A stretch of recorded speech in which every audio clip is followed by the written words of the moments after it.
Hey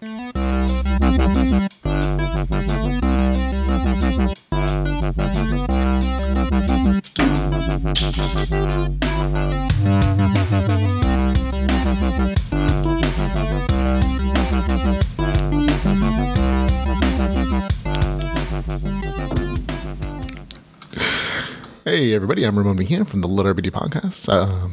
Here to bring you episode number 153 of the show. I am here to bring you the latest LitRPG news, reviews, and of course author interviews. This week I have 4 new LitRPG reviews for you, just 4. A little under the weather this week, so couldn't get read quite as many as I wanted to, but still new stuff for you to pursue and review and to enjoy, hopefully. And the 4 novels I'll be reviewing this week include Idle System, the LitRPG series book number 2. So this is the second book in the series, even though it has the same exact title. Also out is Dungeon Wars. We'll be reviewing that one as well. Then also Shattered City, a LitRPG LitFPS book called of Reality book number 1. Then after that, it'll be Alternative World Online Volume 1. There you go. And so those are the 4 titles. Before we get into that, we're going to go into LitRPG news.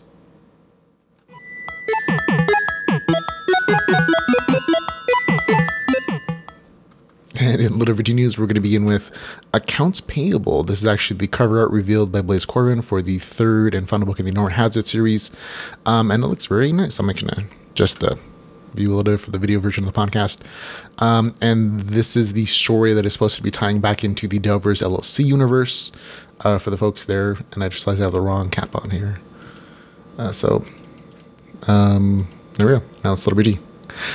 But this is the story that's supposed to, again, tapping into the regular Delvers LLC universe, combining those 2 storylines and those 2 universes. So there you go. So this is a very pretty cover. I actually personally think the body looks a little bit off between like the body and the legs, but other than that, very nice cover. Happen to enjoy it a lot, and I'm looking forward to seeing how those 2 storylines and those 2 connect. So, okay, in other LitRPG news, we have Dave Wilmarth. He actually had, this is a story from last week that's kind of updating, that he set up a video advertisement for his Greystone Chronicles series. And it's supposed to air to this last weekend during the pizza competition on ESPN, and apparently the ad was very, very successful. And it happened the same day. The latest novel hit, and apparently successful because the Amazon that same weekend hit number 1 in several categories. And we're just going to play the video advertisement for you. 97 seconds, and with that, we're going to take a break and come back with the Join Alexander and the Greystone Guild as they battle monsters, take on epic quests, and build a new kingdom in a fully immersive virtual world. When a tragedy causes an old friend to turn against them, the battles spill over into real life. Explore a world of wizards, dragons, monsters, and magic in the Greystone Chronicles, available on Amazon.com. Pretty simple ad for 30 seconds, so it's a nice time frame as well. So it was actually interesting to see it play during the ESPN I actually saw the ESPN thing on their website, ESPN.com. We had a link in the show notes for last week for the actual live playing of it, but it was like the first example of a LitRPG ad playing on like real primetime air. So I'm like, hey, good for Dave. It's a nice simple advertisement as well, and it seemed to be working for him. So yeah. Okay, last bit of LitRPG news. We have some new info from Kazamo Yamp. He's the author of the game, the GAM3 series, and he said this. He says, finalizing a novel is hard and stressful, and I don't want to know what I'm doing. And then as the last sentence says, anyways, I should be done in a week or 2. And this was posted on January 15th. So there's just this week. I think all of his fans are hoping this is going to be a new novel in the game series. We've been waiting for it. I think most of it's been up on his personal blog for a while. Or it could entirely be something new. It could be an entirely new novel, an entirely new series. Either way, I expect great things from an author whose work I've really enjoyed. So for the fans of his stuff, yay. Okay, there we go. On to Out Now. Stuff that is out now. Came out this week. Haven't had a chance to read it, though. This is a little bit longer just because, again, under the weather, couldn't read everything. That includes Bitter, book number 5. Then the Cleansing Fire Evolution Online, book number 4 in that series, is also out right now, as is Giaquilla's book 9 in the Realm of Archon series. That is also out this week, called The Elder's Demon's Dilemma. A new book from Jonathan Brooks. It's called Core of Fear, a paranormal lit RPG dungeon core novel called The Spirit Core, book number 1. Long titles. But that is out now. Apparently it's supposed to be combining paranormal and lit RPG dungeon core. So I'm like, okay, that's an interesting combo. See how it turns out. But out now for you to enjoy. Also out now is the translation from a new Russian translation called The Steel Hounds, the Atar Chronicles, book number 1 by Vladimir Vasilenko. I started it. I didn't get a chance to finish, which is why it's not getting a full review. But I'm enjoying it so far, personally. A little lighter on the RPG mechanics than maybe some people will enjoy, but there are RPG mechanics. There are progression stuff. There's a lot of game stuff. It's set in MMO, and it's interesting to have a main character who's going to be a monk. So potentially some fun things there. But I'm enjoying it up to like the 33% mark, which is where I'm at currently. So, but that's all I can say for now. I haven't given it a full review. Also out now is Freedom Online, The Copper Rose, a LitRPG fantasy. And that's all I could find this week for you guys. We have more new audiobooks, though, in LitRPG, including The Blade Guardian, Aether Gate book online, book number 2. That is out now as an audiobook. As Apocalypse Gates, book number 3, Gearing Up. That's out as an audiobook. And The To-Be Curse, 10 Realms, book number 1. So this is that new series from Michael Chatfield. He's more well-known for the Amaryllis series. He has the whole new cultivation LitRPG story series. This is the first book in that series as an audiobook, but he has multiple books out already written for the ebook version. So definitely go check all these out. On to upcoming LitRPG. We have on January the 18th coming out is Battlespire, a crafting LitRPG book. 100 Kingdoms, book number 1. This is from Portal Books, which is a publishing company that seems to be specializing in LitRPG titles. So we'll see how that turns out. On January 22nd, it'll be Apocalypse 2020 Into the Black, which is the 3rd book in this series of the Apocalypse 2020 series. On January 23rd, it'll be Volper, which is another translation work. On January 24th, it'll be 1,000 Drunken Monkeys, book 2 in the Hero of Thera series. This is a new listing to the upcoming list. Hero of Thera is the first book in that series. It's a very popular series, and I'm sure a lot of fans are going to be enjoying this novel when it comes out later on this month. I'll be one of them. On January 29th, it'll be Neverfall Catacombs, book number 2. January the 30th, Hope Engine. January 30th, this is another new addition to the list, book 6 in the Viridian Gate Archives series. I think they changed it from Viridian Online to Viridian Gate Archives book series, since they combine a couple storylines, called Viridian Gate Online, Doom Forge. So we'll see how that one turns out. The 5th book in the Adventures on Brat series will be out on February the 1st, called Adventurers Bond. Doesn't have a pre-order yet, but the author said he did a curve on his blog page and said when it's going to be released, so we're adding it to the list under those information that the author gave. February the 14th will be the Good Guy series, book number 4, For the Loot. February 24th, the 2nd book in the Everborn series, called Collide. February 26th, Cat's Game, another translated work. The 2nd book in the Atar Chronicles series will be out on March the 5th. Looks like the translators and the authors from Lit Hunters rather, have been working really hard to get these things in time. So it looks like they might have a every 2-month release schedule at this point. So that'll be out on March the 5th, 2019. It'll be called The Black Turtle. On March the 18th, it'll be Absolute Zero. This is actually another translated work. So many translated things come out, apparently, from Russia and from other countries. This is called Absolute Zero, Atom Online, book number 1, LitRPG series. I believe this one's done by Magic Dome Books. You might have to double check, but I believe it's another translation from that company that has done a lot of great translating work. And it's also written by Max Lagno, which is the co-author for the Level Up Knockout series, which is not the main series in that universe, but it's the one we came out recently and gave it a good review in the last podcast. And finally, for the stuff that I know is coming on in the future, on March 25th, the final trial, Level Up Book Number 3, which is the main series of the Level Up universe. So there you go, folks. On to the actual reviews.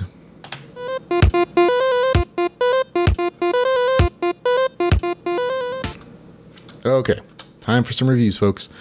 First is the Idle System, a LitRPG series, book number 2, The Rogues, which is, the Rogues part is not on this cover art.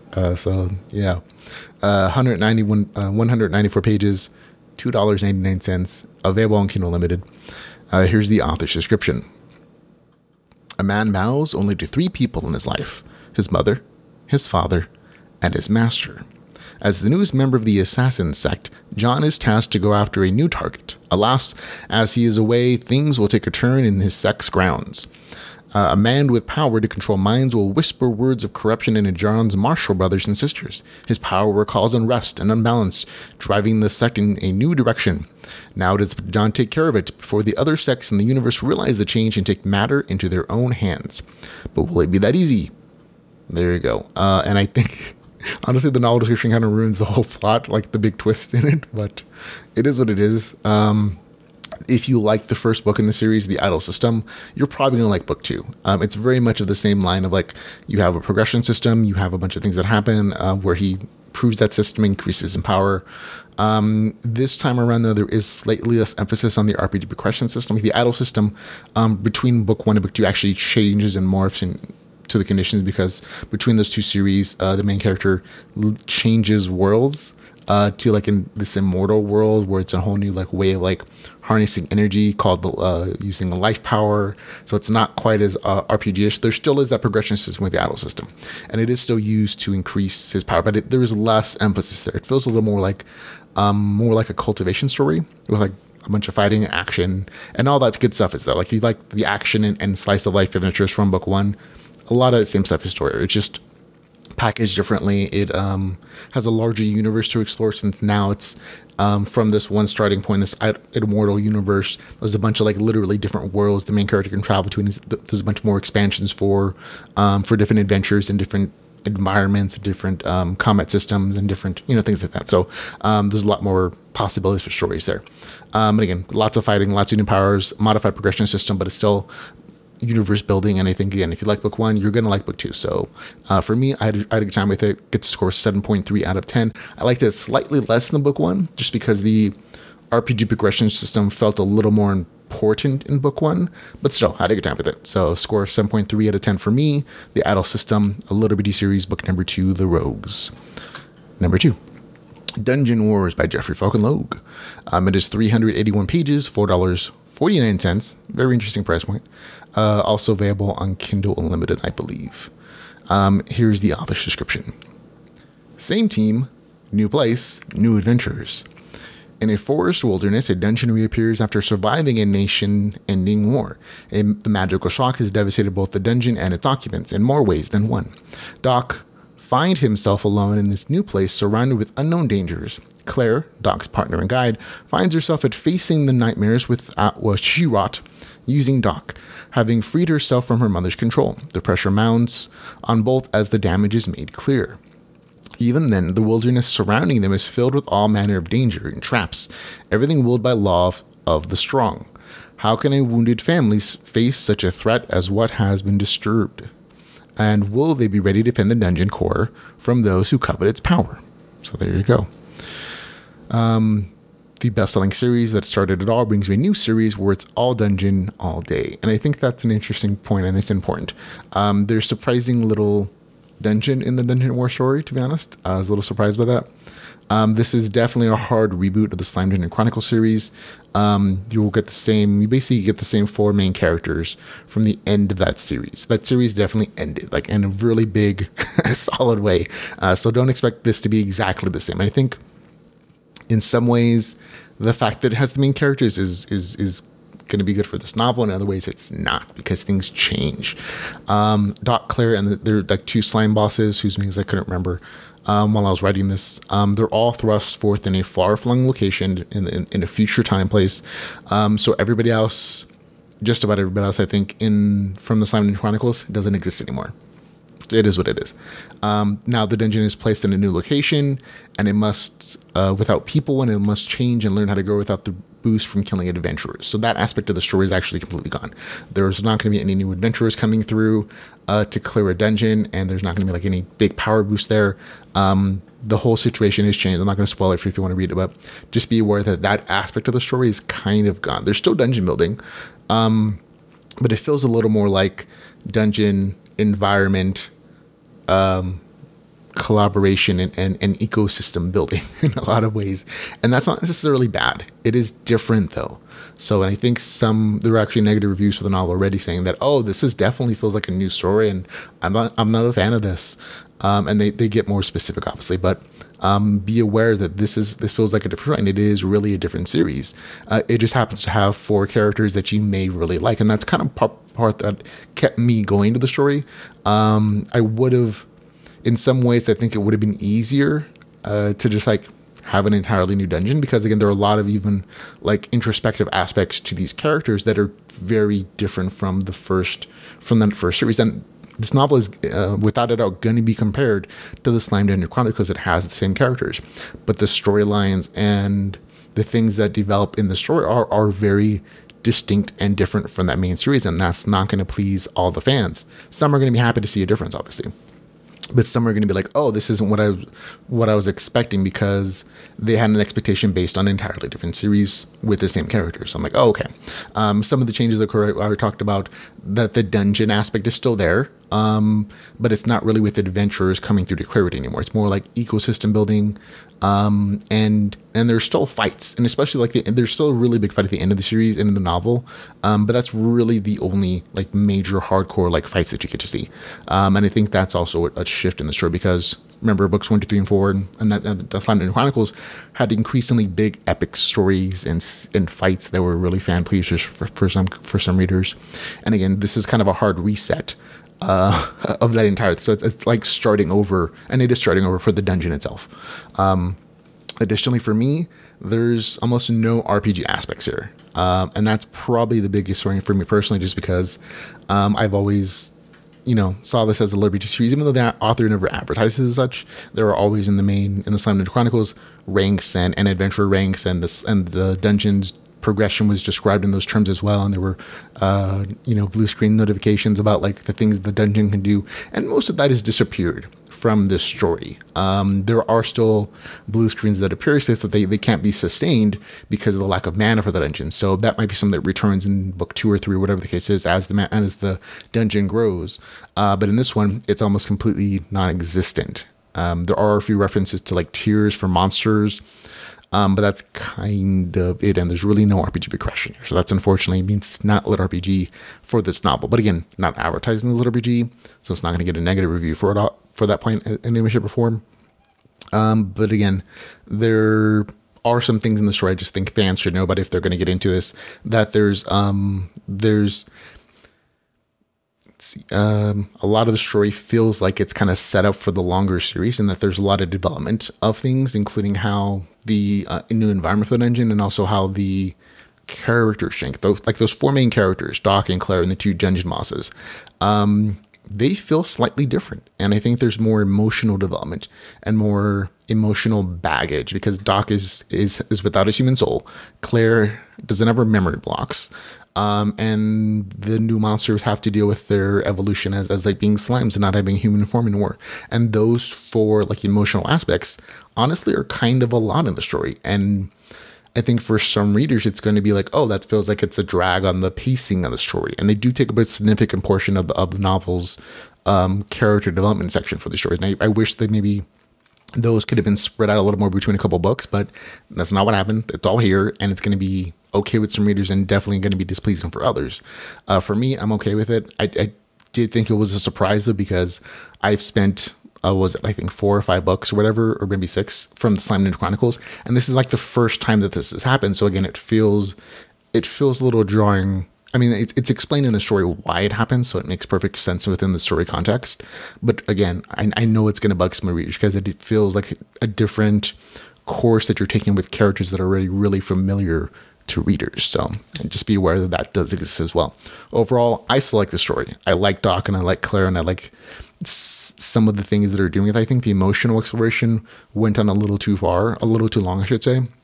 And it kind of like slowed the pacing down the story a little bit. But again, I like these characters and I was happy to spend some time with them, even though the RPG aspects were missing for myself. The action at the end kind of gives me a hint that, there's going to be more action in the future. And there's definitely hints on the storyline that there is going to be more. And so if you want to stick with it, great. But I would understand that some fans just aren't going to. And that's a reality. For me, I still enjoyed it. I would give it as a dungeon core story, a score at a 7.1 out of 10. Still enjoyable, but just kind of barely into it for me. But as LitRPG, it just isn't. So, it's not going to get a score in that respect. There we go. On to our next review. Shattered City. LitRPG, LitFPS book, Call of Reality book number 1, written by Aidan Collier. It is 190 pages, $3.99. It is available on Kindle Unlimited. And here's the author's description. Roland never wanted to be in the army. He didn't want to be penniless either. The army wanted him, though. Roland Mellors couldn't find work. The Second Industrial Revolution had left anyone without high-level qualifications poor and unemployed. When he tries to get just one beer to drown his sorrows, he ends up in a recruitment office with an offer he can't refuse. Shattered City is the LitRPG, LitFPS story. It is the start of a series that follows Roland as he tries to fit in within the army. That army has decided to use a full immersion virtual reality game to fight its wars. He enters the game world to fight and work off his new contract. Will Roland survive in this virtual world of war, or will he suffer his entire career? Find out in this first installment of Call of Reality series. There we go. And technically this is actually LitRPG, it is. But it's definitely more LitFPS. And for folks who don't know what it is, it's just basically the same concept. Instead, the majority of RPG mechanics, first-person shooter mechanics. There we go. Now, the only RPG aspects that exist in the story are the ability to earn points from kills and accurate shots. Those points can be used to lock in skills that are practiced, purchase higher-tier weapons, upgrades for those weapons, and eventually higher ranks within the military, which is something a little later in the story. Now, that's the only kind of game like RPG progression in the story, and it mostly exists in the training section of the story, which is like this 15% section that's in the first third-ish of the story. After that, as soon as combat hits, the story really turns into this military combat squad combat kind of storyline, and most of the RPG aspects disappeared. It is set in virtual reality. There are a lot of other gaming aspects like respawns, objective notifications, health packs, health notices, upgrades in the field and stuff. So all that still exists. So it is very gamish, and that's why it's still very FPS. It's just that most of the RPG aspects disappear. They do come back into play occasionally when the main character is upgrading weapons or getting new stuff, or in between missions, or even getting field combat promotions. You spending points in that respect. But it's a lot rare. It comes into I want to say the actual RPG progression mechanics come in once every 50 pages or something. There's more game notifications and there's plenty of other game aspects, just not RPG progression aspects. And to me, I think fans of LitRPG who are coming in for the RPG aspects might be a little disappointed. Folks who are coming in for the combat system, the military combat stuff, super pleased. Very nicely done there. That's not really my thing, which is why it's not a big thing for me. But folks who enjoy first-person shooters, folks who don't really mind minimalized RPG aspects, but still enjoy the RPG, the first-person shooter game mechanics, I think they'll really enjoy this more than I did. And it's just for me, because 80% of the story doesn't have has little to no RPG elements, didn't really work for me. But folks who don't mind that, who just want something a little more that feels like military fiction set in virtual reality, they'll perfectly enjoy this. It just didn't work for me. So for me, it gets a score of 6 out of 10. That's going to be Shattered City, a LitRPG, LitFPS book, Call of Reality book number 1. There we go. Okay, last but not least, Alternative World Online, Volume 1, Alternative World Online, written by Demi. It is 307 pages, $2.99, not available on Kindle Unlimited. Here's the author's description. Yoon Shi, a postgraduate IT student, didn't manage to score a single job after graduating. After sinking into depression, he became a NEET and spending 2 years playing online games and living off what little savings he had. That is, right until the day the first VR MMO, AWO, launched and his world was flipped over. Okay, so this feels like it's a translated novel or a translation of a web series. It starts off with a very familiar premise, and which is like an SAO trapped in a game story. But by the 6% mark of the novel, it really does become something. So don't be turned off by that first 6% of the story, which again is super trimmed down and super minimalized. And I think it's almost a attempted parody of other familiar tropes within the genre, but they might be based on tropes that don't exist in the United States. Like I said, that's why it feels like a lot like a translated novel, and that it's basing some of its jokes and parodies on things that don't exist or haven't been translated here.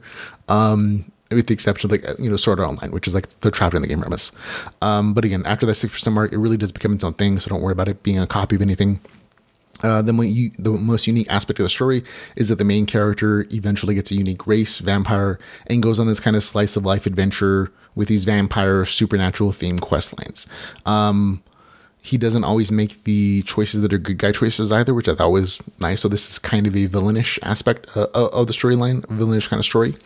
And there are definitely some twists in the story that I didn't see coming. And I was just like, oh, that was a surprise, and it was a pleasant surprise. The story is not without its flaws. It has some grammar issues. It has some translation-ish feels to it, to the sentence structures. Like the sentence structures feel very off sometimes, which is why I think it's a translation or just a rep serial that is being brought to Amazon, which is pretty fine. Just be aware that, that might be an issue for some people. There are also some like overly shown stat pages where it's like full stat sheets with all the characteristics, all the stats, all the skills in the beginning that kind of overshow. Eventually the author realizes it's a lot of information to keep showing again and again. So he summarizes it to just the points where they were needed. But in the beginning, it is a little much. But the novel is also very crunchy. There's lots of numbers. There's lots of information about builds and information about how the game world works and the unique benefits to the different races, including like the main character's vampire race and all the unique things he could do with those skills and abilities and item descriptions. Plenty of information, plenty of crunchy stuff there. And more importantly, I think the interesting was just more interesting. The story is more interesting than I thought it was going to be. I'll be honest. I went into this novel thinking this was not going to do well because like it's kind of a jinky cover. The cover is not really done well. The novel description and the cover tell me almost nothing about the story and what it's about. So it doesn't really even try to tease you into it. It's just like, oh, guy plays MMO. That's kind of what it means. But the story was surprisingly entertaining. And then it might just because I had really low expectations going to, but I was more entertained than I thought it was. And I finished the entire thing. It's like, oh yeah, I wouldn't mind reading a book too. So for me, it gets a score of 7.3 out of 10. Again, it's not an amazing score. By any means, but it was, like I said, I think people will enjoy it, especially if you're looking for something a little more on the slightly darker side of things, or you like supernatural stuff in your MMO stuff. But again, there's lots of crunchy RPG-ness here, so people who like that will enjoy the show, I think. That's a 7.3 out of 10 for me. For Alternative World Online Volume 1, Alternative World Online. There we go. That's the whole long title. And that's it. The show is done, folks. That is a very short episode for us here. Thanks for hanging out with me. Thanks for listening. Remember, you can also follow us on Facebook, Twitter, YouTube, Patreon, our webpage, and a bunch of other places. If you want to support the podcast in any way, shape, or form, make sure it stays free and ad-free. You can find out all the ways to support us at litrpgpodcast.com/support. Thanks again for hanging out with me today. Until we can hang out again, remember to go read some Lit RPG. Goodbye, everybody.